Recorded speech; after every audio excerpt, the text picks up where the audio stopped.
अहंकार काय असतो हे रोहित पवार हे मूर्तिमंत उदाहरण पाहायला मिळतं, असा गंभीर आरोप आमदार सुनील शेळके यांनी केला आहे.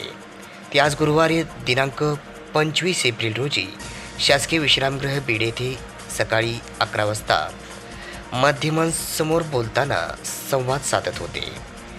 यावेळी ते म्हणाले की आमदार रोहित पवार हे अजितदादांच्या विरोधात कसेही वक्तव्य करतात, अशी ही खंत त्यांनी व्यक्त केली.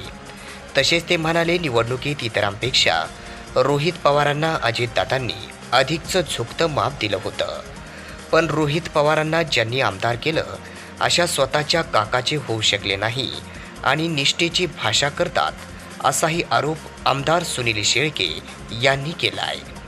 वारंवार टीका करतायत आणि अजितदादा आणि पवारवर टीका. हल्लीच्या काळामध्ये आपण रोहित पवारांकडं पाहतोय, त्यांची वक्तव्य पाहतोय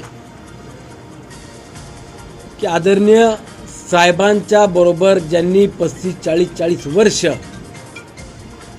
खांद्याला खांदा लावून काम केलं, ज्यांनी साथ दिली, त्यांची देखील खिल्ली उडवतोय, त्यांच्यावरती टीका टिप्पणी करतायत.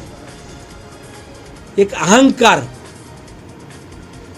कशा पद्धतीनं असतो हे रोहित पवार हे मूर्तिमंत उदाहरण म्हणून आज आपल्याला पाहायला मिळतंय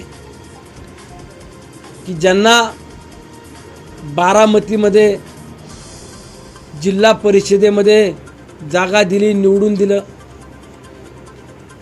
पुणे जिल्ह्यात जागा मिळत नाही, उभं राहायला कुठं संधी नाही म्हणून दुसऱ्या जिल्ह्यामध्ये जाऊन कर्जत जामखेडला आदरणीय दादांनी उमेदवारी दिली. उमेदवारी नुसती दिली नाही तर निवडून देखील आणलं. आणि ज्या दादांनी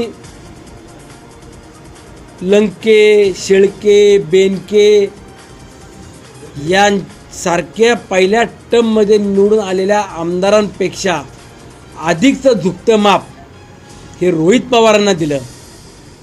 ते रोहित पवार स्वतःच्या काकाचे होऊ शकले नाही. ज्यांनी आमदार केलं, ज्यांनी राजकारणामध्ये आणलं, त्यांचे होऊ शकले नाही. त्या वेगवेगळ्या वालगाण्या करतायत आणि निष्ठेची भाषा करतायत.